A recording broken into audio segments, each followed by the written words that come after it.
Assalamualaikum warahmatullahi wabarakatuh. Bismillahirrahmanirrahim. Alhamdulillahillazi khalaqal insana fi ahsani taqwim. Asyhadu an la ilaha illallahul malikul haqqul mubin wa asyhadu anna Muhammadan abduhu wa rasuluhu arsaluhu rahmatan lil alamin. Wa sallallahu wasallam ala sayyidina Muhammadin wa ala alihi washabbihi ajmain. Amma ba'du. Segala puji bagi Allah semesta alam. Kepadanya lah kita memohon pertolongan atas segala urusan dunia dan urusan akhirat. Semoga salawat dan keselamatan dapat tercurah kepada Nabi Muhammad SAW sebagai penutup para nabi dan kepada keluarganya serta sahabat-sahabatnya. Perkenalkan, nama saya Lariza Ayu Aulia, NIM 20 30 20 50 10 74, Universitas Palangkaraya, Fakultas Teknik Jurusan Teknik Sipil. Pada kesempatan kali ini saya ingin membawakan kultum tentang sholat. Saudara-saudariku sekalian, sudah 1 tahun pandemi COVID-19 menyerang dunia kita, di mana hal ini membawa banyak kerugian untuk kita. Namun, tentunya hal ini terjadi bukan semata terjadi. Pandemi COVID-19 ini terjadi karena kehendak Allah Subhanahu wa Ta'ala.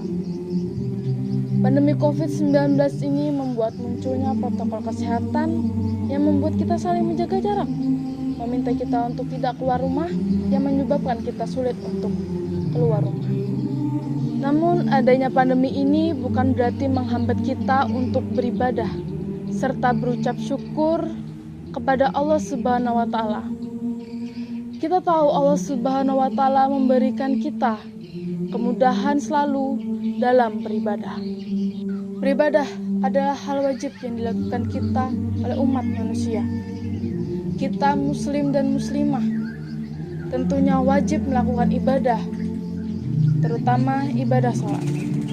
Salat hukumnya wajib bagi setiap orang Islam yang telah memenuhi syarat, terkecuali orang dalam gangguan jiwa, anak yang belum balik, dan seorang wanita yang sedang haid atau nifas.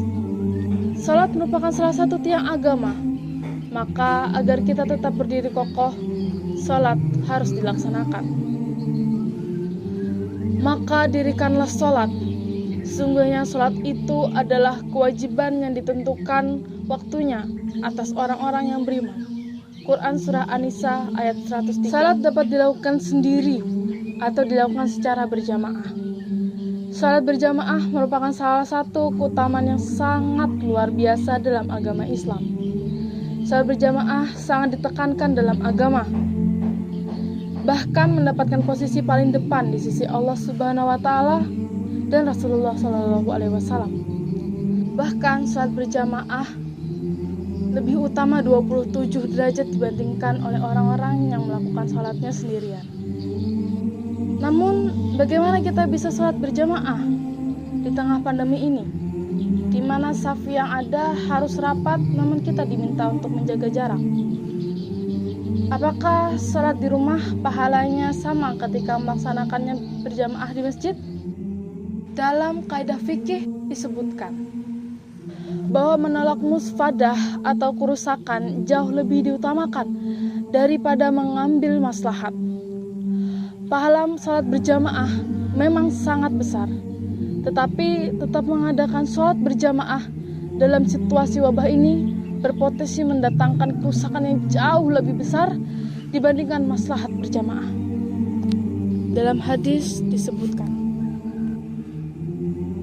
telah bercerita kepada kami Matar bin Al-Fadil, telah bercerita kepada kami Yazid bin Harun, telah bercerita kepada kami Al-Awam, telah bercerita kepada kami Ibrahim Abu Ismail As-Sasaki berkata, aku mendengar Abu Burdah pernah bersama dengan Yazid bin Abi Kabsyah dalam suatu perjalanan di mana Yazid tetap berpuasa dalam safar. Lalu Abu Burdah berkata, aku sering mendengar berkali-kali Abu Musa berkata, Rasulullah SAW telah bersabda, jika seorang hamba sakit atau berpergian lalu beramal, ditulis baginya pahala seperti ketika dia beramal sebagai mukim dan dalam keadaan sehat. Hadis riwayat Bukhari. Menurut Al-Hafiz Ibnu Hajar Al-Asqalani dalam Fath al-Bari 6.136, memaparkan hadis tersebut berlaku untuk orang-orang yang ingin melakukan ketatanan yang kemudian terhalang untuk melakukannya, padahal sudah berniat akan menjaga amalan tersebut secara rutin jika tidak ada yang menghalanginya. Dari yang saya sampaikan tadi, dapat disimpulkan bahwa tidak ada halangan untuk tetap beribadah kepada Allah Subhanahu wa Ta'ala. Allah selalu memudahkan kita, Allah selalu meringankan beban kita, Allah selalu memberikan banyak cara untuk tetap beribadah kepada Allah Subhanahu wa Ta'ala. Pandemi bukanlah sebuah batasan untuk beribadah, namun pandemi adalah sebuah berkah yang diberikan kepada Allah Subhanahu wa Ta'ala untuk menyadarkan kita betapa besarnya Allah Subhanahu wa Ta'ala. Baik saudara-saudariku sekalian, mungkin hanya ini yang bisa saya sampaikan. Mohon maaf bila ada kesalahan kata yang saya ucapkan. Wabillahi taufiq wal hidayah. Wassalamualaikum warahmatullahi wabarakatuh.